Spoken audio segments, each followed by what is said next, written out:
pouvez vous asseoir.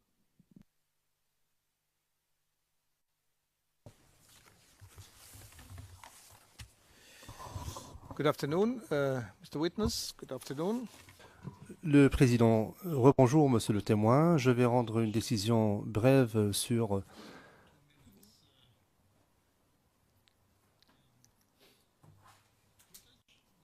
la question de l'extrait de 2 minutes. L'accusation a l'intention de se fonder sur la pièce 0069-0369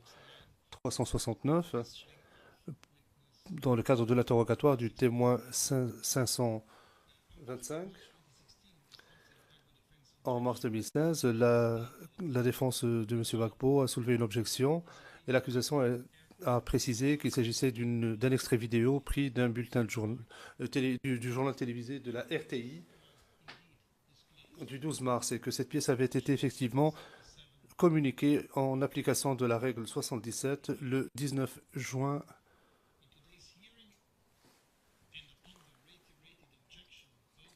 À la suite d'objections soulevées par les deux équipes de défense, l'accusation a expliqué qu'elle avait l'intention de présenter cette pièce aux témoins afin de situer la déposition du témoin en temps et lieu. Il a fait remarquer également que l'extrait durait 2 minutes. Je ralentis un peu pour le bénéfice des interprètes. La Chambre rappelle que hier,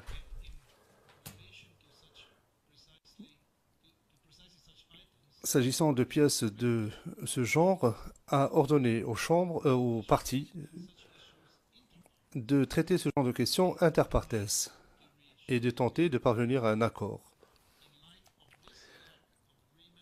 Faute d'accord entre les parties, la Chambre regrette ce manque de collaboration entre les deux parties et est obligée de statuer. La Chambre note que la pièce est effectivement très courte, l'extrait ne dure que 2 minutes, et qu'il a été communiqué à la défense en juin 2015. Elle réitère néanmoins sa préoccupation concernant l'annonce tardive par l'accusation de son intention de se fonder sur cette pièce en tant que pièce à conviction, notamment par voie de courriel envoyé la fin de semaine ou le week-end juste avant le début de la déposition. De plus, l'accusation n'a pas indiqué pourquoi elle a indiqué tardivement pourquoi elle n'a pas procédé à la communication de cette pièce. La Chambre rejette son préjudice à l'avenir, refuse le droit à l'accusation d'utiliser cette pièce pour l'interrogatoire du témoin 525. Permettez-moi d'ajouter juste une chose. Je note que, de manière intentionnelle ou pas, les conseils ont fait allusion au protocole relatif à la conduite de la procédure. Et à cet égard, j'aimerais préciser qu'il n'y a pas de règlement ou de règles ou de protocole relatif à la conduite de la procédure. Il y a des consignes, des instructions qui ont été adoptées par la Chambre et qui ont été modifiées pour partie dernièrement en s'appuyant sur les textes statutaires, notamment le statut de Rome, le règlement de la Cour et le règlement de procédure de preuve. Donc il n'y a pas de protocole relatif à la conduite de la procédure, ni de règlement relatif à la conduite de la procédure. Je voulais apporter cette précision. Maintenant, je redonne la parole au procureur pour poursuivre l'interrogatoire du témoin. Non, pas tout à fait. Maître Hochet, oui, juste une petite précision esthétique, si vous me passez l'expression. Le président, pardon, esthétique. Vous, Maître Hochet, vous avez mentionné le témoin 325, mais en fait, c'est le témoin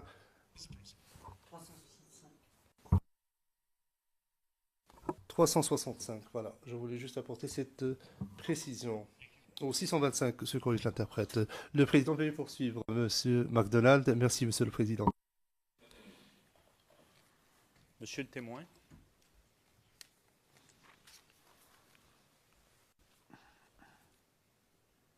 Qu'est-ce qu'il dit, M. Aoua Danmelo, de mémoire, pour informer qu'il n'y a pas de discours du président?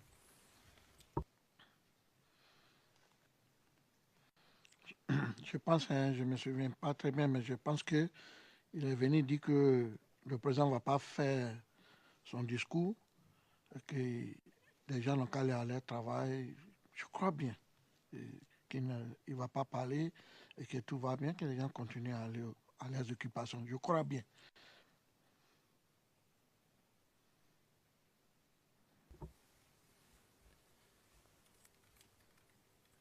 Il se passe quoi par la suite?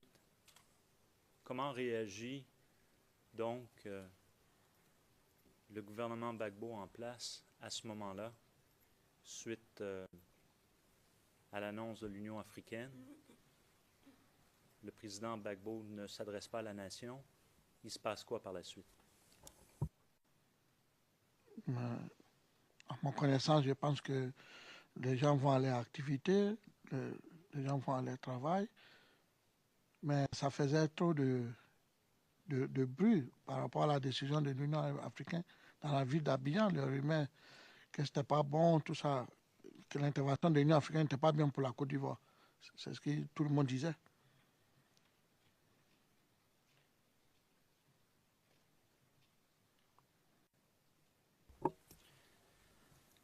À ce moment-là, comment réagit la jeunesse patriotique face à cette annonce de l'Union africaine? C'est ce que je viens de dire tout à l'heure. En général, je vous ai dit que cette décision de l'Union africaine pour envoyer des troupes en Côte d'Ivoire n'était pas bon. N'était pas bon pour la Côte d'Ivoire et pour les Ivoiriens parce que l'armée de l'Union africaine n'a pas une bonne réputation. C'est tout ce qui s'est passé au Libéria. On a commencé à avoir des images, quand nous présentait des images de leur comportement et de tout ce qu'ils faisaient au Libéria qui n'était pas dans le respect des droits, si tu veux, dans le respect des droits de l'homme, dans le truc. Ils abusaient tellement des choses. Et donc ça nous faisait peur tous. Tout le monde avait peur de ça. Et en plus, cette décision n'était pas bonne, comme je te l'ai dit, je l'ai déjà dit ici, pour les ressortissants de la CEDEAO et de tous ceux qui étaient de l'Union africaine, qui étaient nos voisins, ce n'était pas bon pour eux parce que ça révoltait tout le monde et les gens quittaient la ville. Je vous ai déjà dit ça ici, à cause de ça.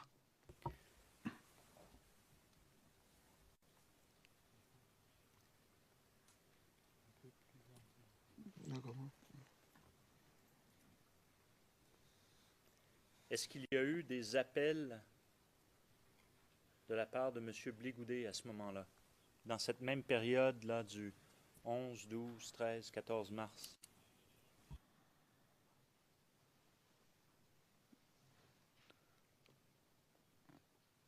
Des appels à la télé ou bien... Que ce soit des appels à la télé, que ce soit des appels... oui, c'est ça, à la télé. Commençons par ça. Bon, sincèrement, comme je vous ai dit, hein, quand il y a des situations comme ça, tout ça, M. Blé-Goudet, quand il fait les appels, c'est toujours... C'est pas caché, c'est toujours présenté à la télé nationale.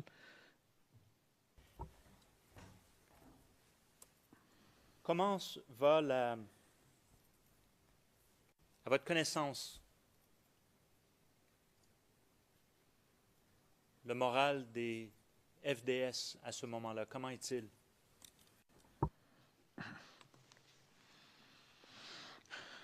Écoutez, comment...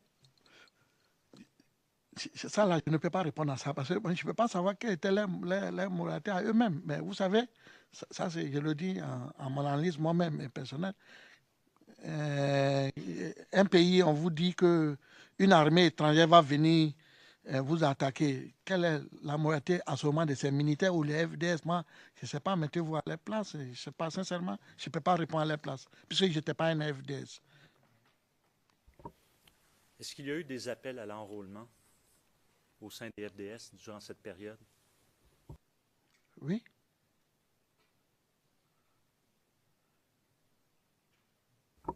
Par qui? Par le président de la jeunesse, monsieur le ministre Blé Goudé Charles. Et ça, vous avez vu ça à la télé? Oui, j'ai vu ça à la télé. Très bien, j'aimerais, avec votre permission, montrer une vidéo CIV OTP 0069 371 du 14 mars 2011 de la minute 09:19 à la minute 12:22. Il y a un transcrit 0087-0724 et c'est également, cette pièce est sur notre liste des documents et notre liste des éléments en charge. Merci.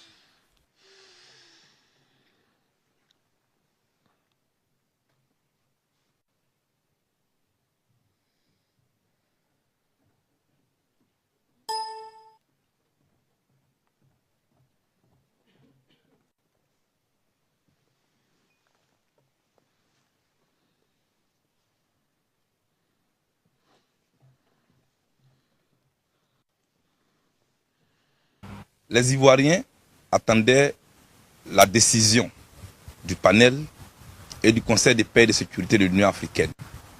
Et cette décision-là est connue.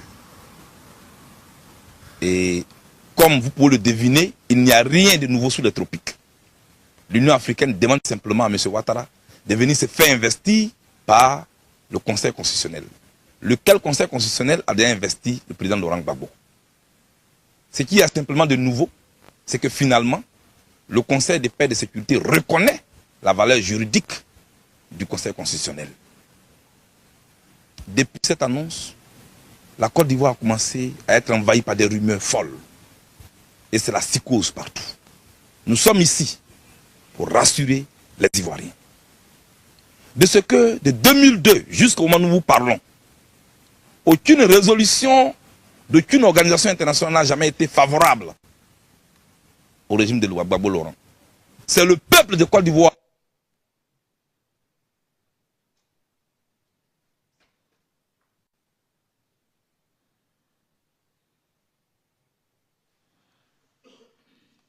Gbagbo Laurent. C'est le peuple de Côte d'Ivoire debout qui a toujours sauvé ce pays. C'est pourquoi je voudrais vous dire que face à cette déclaration, face à ces agissements, face même aux tueries des rebelles qui ont chassé tout le monde au nord et qui chassent des gens dans des communes qui leur semblent être favorables, nous avons des raisons de nous battre. Mais surtout, ne pas nous tromper de combat. L'on veut nous pousser à l'erreur et à la faute de la guerre civile. M. Ouattara et son camp veulent nous pousser à l'erreur et à la faute de la guerre civile. Il ne faut pas tomber dans cette erreur. Il ne faut pas tomber dans ce piège. Ce qui est important, c'est que les Ivoiriens brûlent. Ils brûlent d'envie de sauver leur pays. Ils brûlent d'envie de sauver leur patrie. Nous sortons fraîchement d'une réunion. Et croyez-moi, dans les heures qui suivent, nous allons vous lancer un appel pressant. Préparez-vous, parce que les heures qui arrivent, vous allez répondre à un appel historique, mais un dernier appel historique pour libérer la Côte d'Ivoire. C'est le lieu de vous féliciter déjà. Vous qui avez dressé des barrières et des barrages dans les quartiers, pour protéger vos quartiers. Nous avons les résultats de ces barrages. Ces barrages ont découragé les rebelles. Continuez, mais surtout, soyez polis. Soyez polis et évitez de raqueter. Je sais que vous ne raquettez pas, mais pour vous discréditer, l'on raconte n'importe quoi. Nous viendrons vers vous. Vous qui êtes dans les quartiers, les populations ivoiriennes, nous viendrons vers vous pour vous parler. Mais avant de venir vers vous, nous vous lancerons un appel historique. Pour l'instant, reprenez votre travail et allez au travail tranquillement. L'armée de Côte d'Ivoire jouera son rôle. Ne vous laissez pas avoir par les rumeurs. Ça aussi, c'est une autre forme de bataille psychologique que l'adversaire veut gagner. Mais il va échouer. Ce combat que nous avons commencé depuis 2002, je vous le dis, camarades, nous allons le gagner. Et nous le gagnerons. Parce que nous sommes dans le vrai, nous sommes dans le juste. Que Dieu bénisse la Côte d'Ivoire.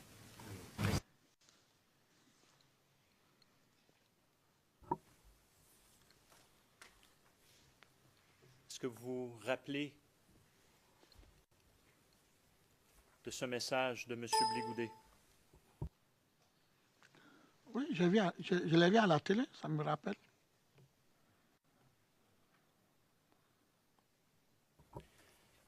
Dans cette vidéo, il est mentionné qu'on vient sortir d'une réunion. Est-ce que vous avez été parti, vous, d'une réunion où il est discuté de cet appel historique? Non.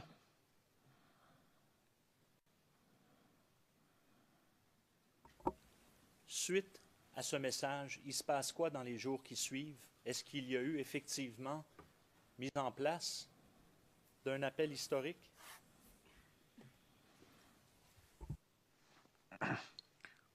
Comme il est indiqué dans la vidéo que les jours qui arrivent, il va y avoir un autre message. Je pense qu'il y a eu des messages. Que vous vous rappelez, c'était quoi ce message qu'il y a dans les jours qui suivent? Non, monsieur le procureur.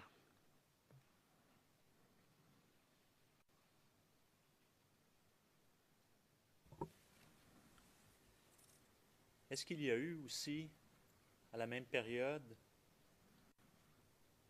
un appel à l'enrôlement dans l'armée? Oui, il y a eu un appel de la part du président de la jeunesse aux Ivoiriens qui ont voulu défendre leur patrie, d'aller officiellement à l'armée pour se faire enrôler. Mais si c'est dans cette période, je ne me souviens pas très bien, mais il y a eu un appel à tous ceux qui ont voulu se faire enrôler, d'aller s'enrôler. Et ça, vous avez entendu ça sur quoi ou où? Toujours à la télé. Très bien. Alors maintenant, j'aimerais jouer l'extrait de la vidéo CIV OTP 00430269. Et si je ne me trompe pas, c'est de la minute 32-29 à la minute 34-59. Il y a également un transcrit 0047-0611 à partir des lignes 559 à 586. Can we just have one moment, please, Your Honours? Je vous demande un instant, Monsieur le Président. 10 mètres Rocher. À charge et des documents qu'on avait l'intention d'utiliser.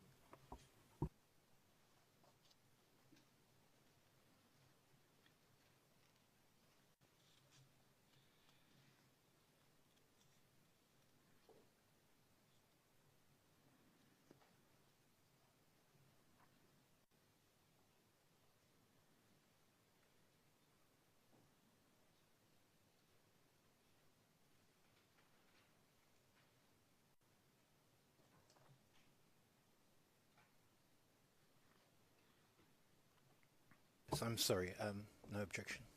Maître Rocher, excusez-moi, Monsieur le Président, je n'ai pas d'objection. Le Président, veuillez procéder.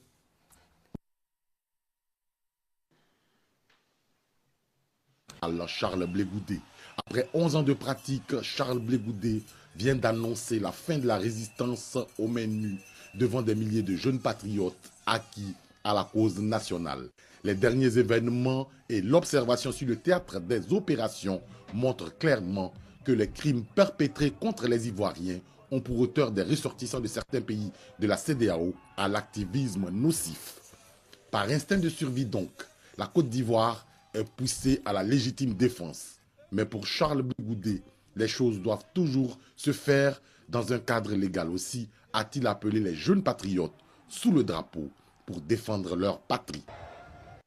Les gens ne peuvent pas s'amuser comme ça dans notre pays. Et on va l'accepter. Et j'ai voulu conserver ces jeunes-là pour faire les meetings à Abidjan.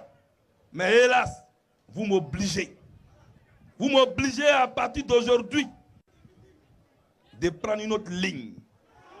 Et eux qui sont là, jeunes de Côte d'Ivoire, qui sont là, en 2002, beaucoup de nos camarades sont rentrés dans l'armée pour aller libérer la Côte d'Ivoire. Et ces jeunes qui sont là, ils sont prêts à rentrer dans l'armée pour libérer la Côte d'Ivoire.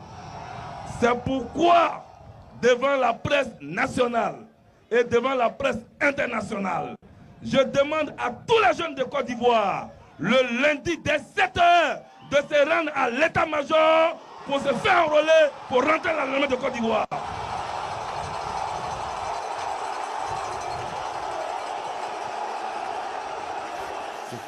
Ce n'est pas tout.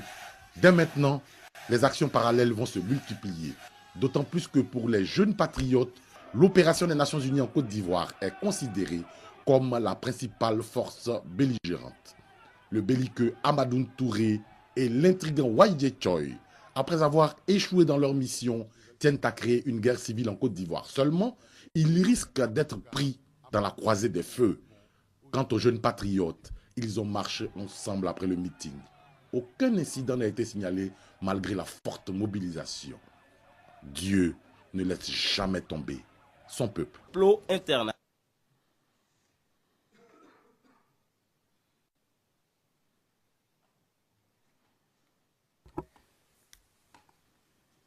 Monsieur le témoin, est-ce que vous avez vu cette vidéo à l'époque?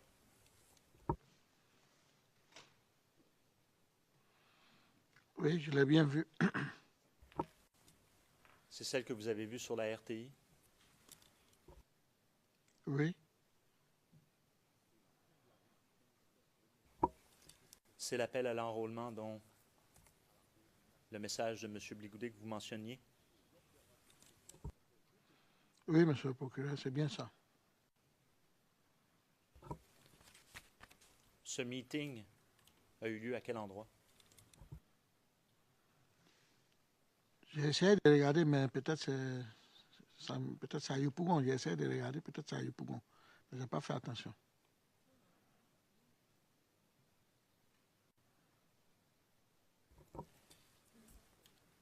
On voit des leaders de la galaxie patriotique au début, n'est-ce pas? Oui. Alors, très rapidement,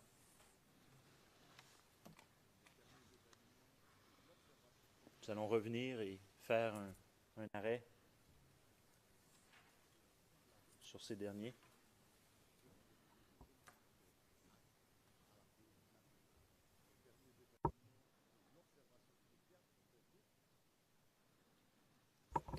La personne à gauche de l'écran, avec la casquette. C'est Dipupio. La personne à droite, C'est celui qu'on avait dit son nom de l'Ouest, Monsieur Koufoufio, quelque chose comme ça. Mao Gloffier. Mao Gloffier, bien, merci.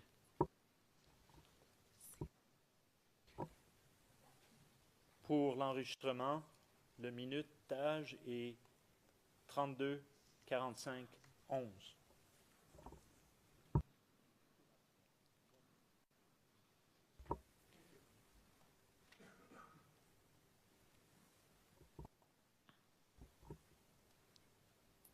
(32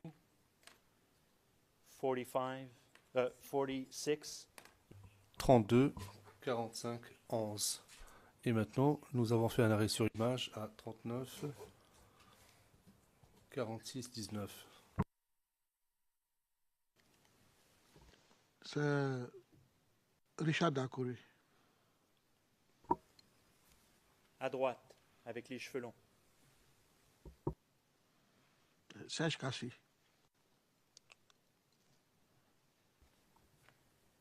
À l'arrière, êtes-vous capable de distinguer quelqu'un?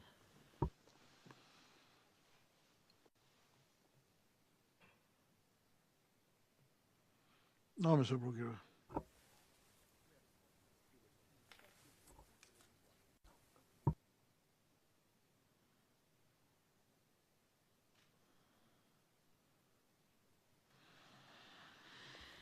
just it's moving pretty quickly.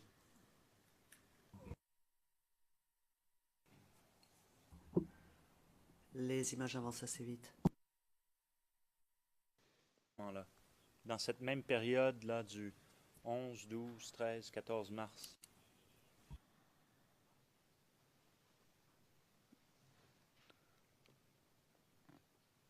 Des appels à la télé ou bien...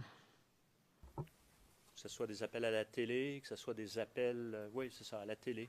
Commençons par ça. Bon, sincèrement, comme je vous ai dit, hein, quand il y a des situations comme ça, tout ça, M. Blé Goudé, quand il fait les appels, c'est toujours, c'est pas caché, c'est toujours présenté à la télé nationale.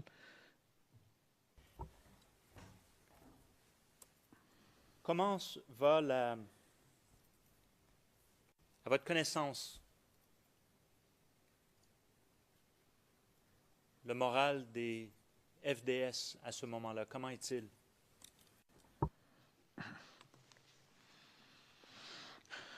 Écoutez, comment... Ça, là, je ne peux pas répondre à ça parce que je ne peux pas savoir quelle était leur moralité à eux-mêmes. Mais vous savez, ça je le dis en mon analyse moi-même et personnelle. Un pays, on vous dit qu'une armée étrangère va venir vous attaquer. Quelle est la moralité à ce moment de ces militaires ou les FDS? Moi, je ne sais pas, mettez-vous à leur place. Je ne sais pas, sincèrement, je ne peux pas répondre à leur place puisque je n'étais pas un FDS. Est-ce qu'il y a eu des appels à l'enrôlement au sein des FDS durant cette période? Oui.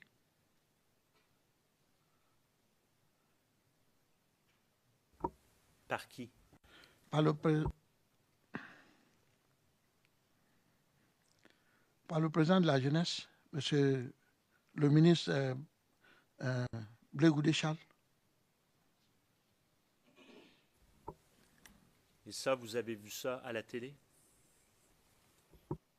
Oui, j'ai vu ça à la télé. Très bien. J'aimerais, avec votre permission, montrer une vidéo CIV OTP 0069 371 du 14 mars 2011 de la minute 09:19 à la minute 12:22. Il y a un transcrit 0087-0724 et c'est également, cette pièce est sur notre liste des documents et notre liste des éléments en charge. Merci.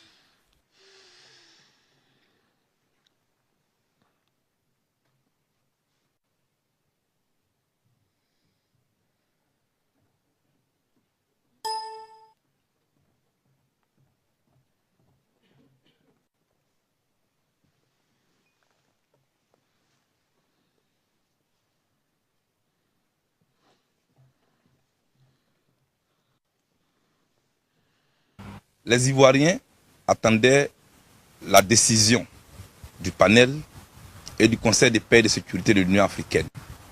Et cette décision-là est connue. Et comme vous pouvez le deviner, il n'y a rien de nouveau sous les tropiques. L'Union africaine demande simplement à M. Ouattara de venir se faire investir par le Conseil constitutionnel. Lequel Conseil constitutionnel a déjà investi le président Laurent Gbagbo. Ce qui y a simplement de nouveau, c'est que finalement, le Conseil de paix et de sécurité reconnaît la valeur juridique du Conseil constitutionnel. Depuis cette annonce, la Côte d'Ivoire a commencé à être envahie par des rumeurs folles.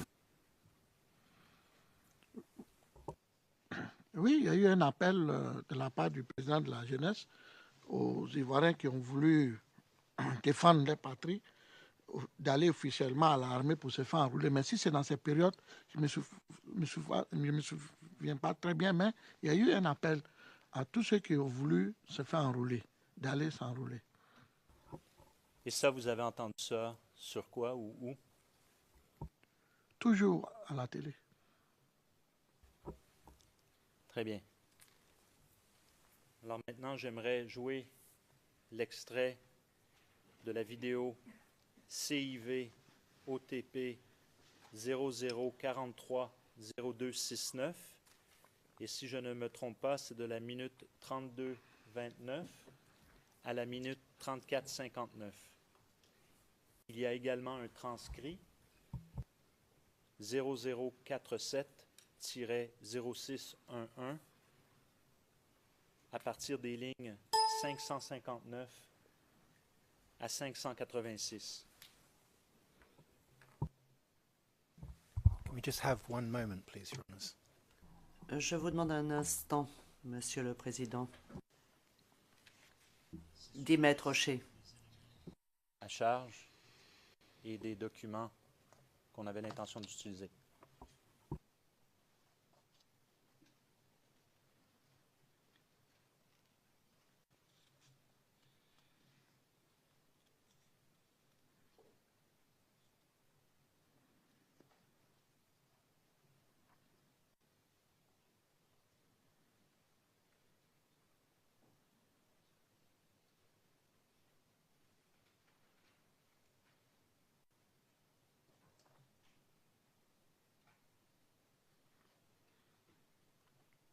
So I'm sorry, no objection. Maître Rocher, excusez-moi, Monsieur le Président, je n'ai pas d'objection. Le Président, veuillez procéder.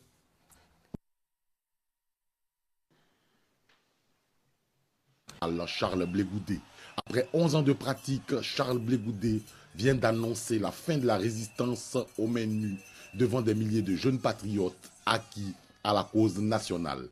Les derniers événements et l'observation sur le théâtre des opérations montrent clairement que les crimes perpétrés contre les Ivoiriens ont pour auteur des ressortissants de certains pays de la CEDEAO à l'activisme nocif. Par instinct de survie donc, la Côte d'Ivoire est poussée à la légitime défense.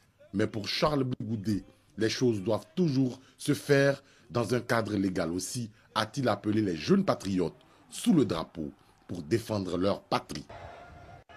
Les gens ne peuvent pas s'amuser comme ça dans notre pays. Et on va l'accepter. Et j'ai voulu conserver ces jeunes-là pour faire les meetings à Abidjan. Mais hélas, vous m'obligez. Vous m'obligez à partir d'aujourd'hui de prendre une autre ligne. Et eux qui sont là, jeunes de Côte d'Ivoire, qui sont là, en 2002, beaucoup de nos camarades sont rentrés dans l'armée pour aller libérer la Côte d'Ivoire. Et ces jeunes qui sont là, ils sont prêts à rentrer dans l'armée pour libérer la Côte d'Ivoire. C'est pourquoi, devant la presse nationale et devant la presse internationale, je demande à tous les jeunes de Côte d'Ivoire, le lundi dès 7 h, de se rendre à l'état-major pour se faire enrôler, pour rentrer dans l'armée de Côte d'Ivoire.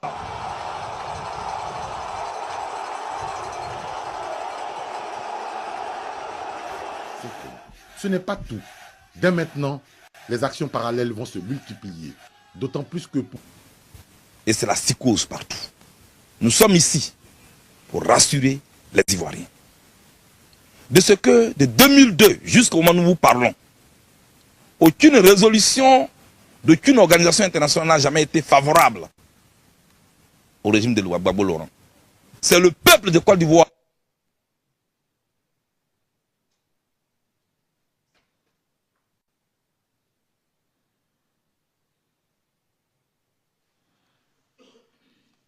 Gbagbo Laurent.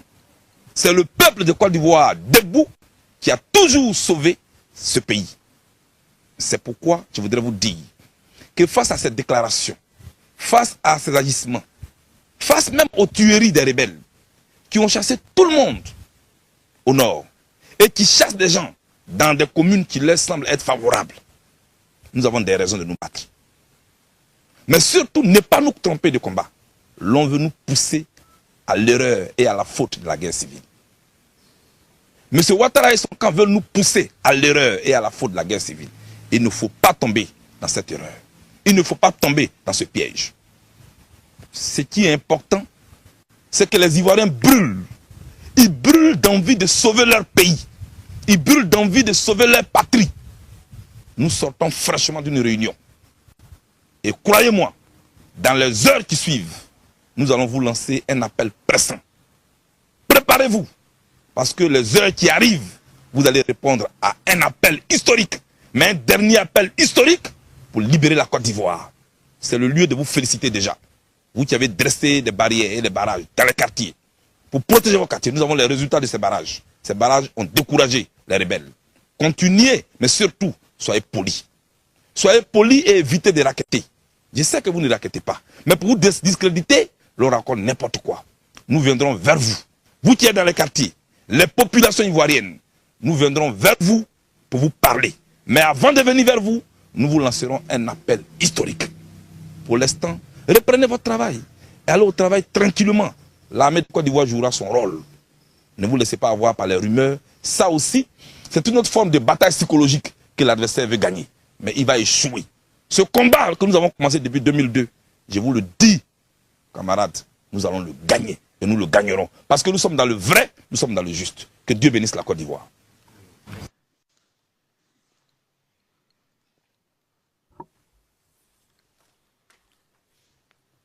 Est-ce que vous vous rappelez de ce message de M. Blégoudet? Oui, je l'ai vu à la télé, ça me rappelle.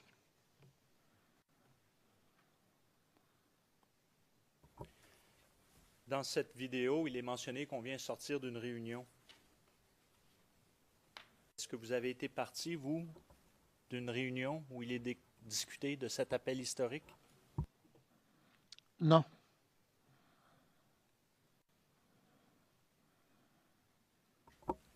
Suite à ce message, il se passe quoi dans les jours qui suivent? Est-ce qu'il y a eu effectivement mise en place d'un appel historique?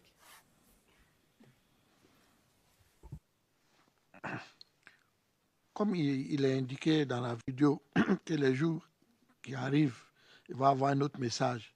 Je pense qu'il y a eu des messages. Que vous vous rappelez, c'était quoi ce message qu'il y a dans les jours qui suivent? Non, monsieur le procureur.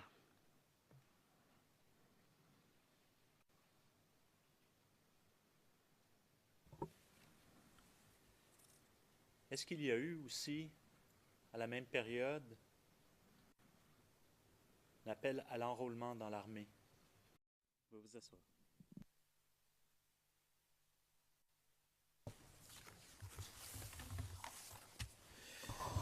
Good afternoon, Mr. Witness. Good afternoon. Le président, rebonjour, monsieur le témoin. Je vais rendre une décision brève sur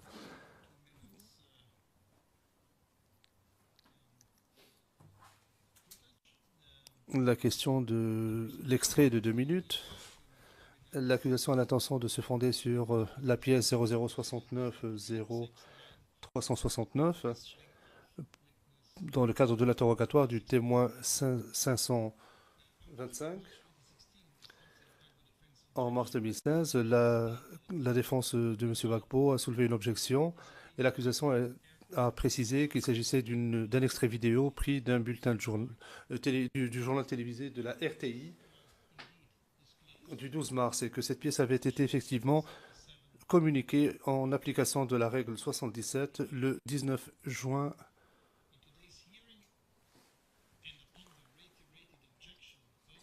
À la suite d'objections soulevées par les deux équipes de défense, l'accusation a expliqué qu'elle avait l'intention de présenter cette pièce aux témoins afin de situer la déposition du témoin en temps et lieu. Il a fait remarquer également que l'extrait durait 2 minutes. Je ralentis un peu pour le bénéfice des interprètes. La Chambre rappelle que hier,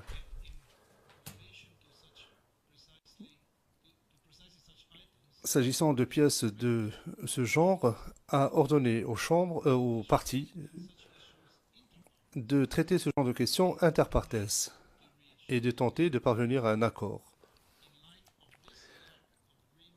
Faute d'accord entre les parties, la Chambre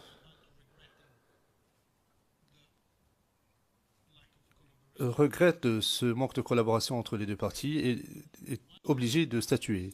La Chambre note que la pièce est effectivement très courte, l'extrait ne dure que 2 minutes, et qu'il a été communiqué à la défense en juin 2015. Elle réitère néanmoins sa préoccupation concernant l'annonce tardive par l'accusation de son intention de se fonder sur cette pièce en tant que pièce à conviction, notamment par voie de courriel envoyé la fin de semaine ou le week-end juste avant le début de la déposition. De plus, l'accusation n'a pas indiqué pourquoi elle a indiqué tardivement pourquoi elle n'a pas procédé à la communication de cette pièce. La Chambre rejette son préjudice à l'avenir, refuse le droit à l'accusation d'utiliser cette pièce pour l'interrogatoire du témoin 525. Permettez-moi d'ajouter juste une chose. Je note que, de manière intentionnelle ou pas, les conseils ont fait allusion au protocole relatif à la conduite de la procédure. Et à cet égard, j'aimerais préciser qu'il n'y a pas de règlement ou de règles ou de protocole relatif à la conduite de la procédure. Il y a des consignes, des instructions qui ont été adoptées par la Chambre et qui ont été modifiées pour partie dernièrement en s'appuyant sur les textes statutaires, notamment le statut de Rome, le règlement de la Cour et le règlement de procédure de preuve. Donc il n'y a pas de protocole relatif à la conduite de la procédure, ni de règlement relatif à la conduite de la procédure. Je voulais apporter cette précision. Maintenant, je redonne la parole au procureur pour poursuivre l'interrogatoire du témoin. Non, pas tout à fait. Maître Hocher, oui, juste une petite précision esthétique, si vous me passez l'expression. Le président, pardon, esthétique. Vous, Maître Hocher, vous avez mentionné le témoin 325, mais en fait, c'est le témoin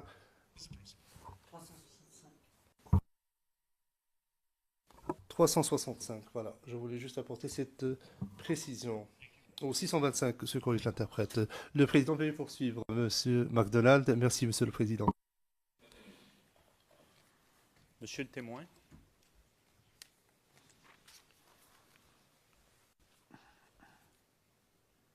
Qu'est-ce qu'il dit, M. Aoua Danmelo, de mémoire, pour informer qu'il n'y a pas de discours du président?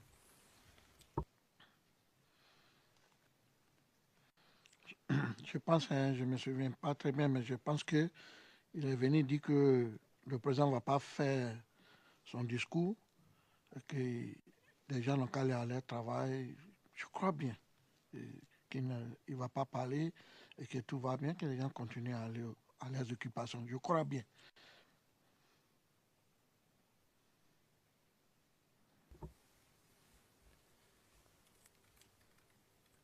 Il se passe quoi par la suite? Comment réagit donc le gouvernement Gbagbo en place à ce moment-là, suite à l'annonce de l'Union africaine? Le président Gbagbo ne s'adresse pas à la nation. Il se passe quoi par la suite?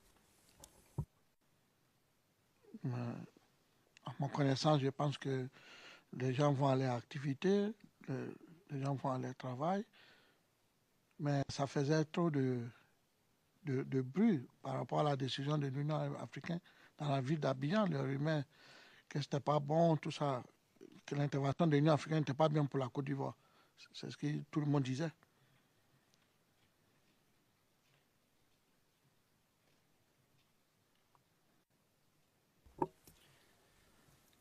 À ce moment-là, comment réagit la jeunesse patriotique face à cette annonce de l'Union africaine? C'est ce que je viens de dire tout à l'heure. En général, je vous ai dit que cette décision de l'Union africaine pour envoyer des troupes en Côte d'Ivoire n'était pas bon. N'était pas bon pour la Côte d'Ivoire et pour les Ivoiriens parce que l'armée de l'Union africaine n'a pas une bonne réputation. C'est tout ce qui s'est passé au Libéria. On a commencé à avoir des images, quand nous présentait des images de leur comportement et de tout ce qu'ils faisaient au Libéria qui n'était pas dans le respect des droits, si tu veux, dans le respect des droits de l'homme, dans le truc. Ils abusaient tellement des choses. Et donc ça nous faisait peur tous. Tout le monde avait peur de ça. Et en plus, cette décision n'était pas bonne, comme je te l'ai dit, je l'ai déjà dit ici, pour les ressortissants de la CEDEAO et de tous ceux qui étaient de l'Union africaine, qui étaient nos voisins, ce n'était pas bon pour eux parce que ça révoltait tout le monde et les gens quittaient la ville. Je vous ai déjà dit ça ici, à cause de ça.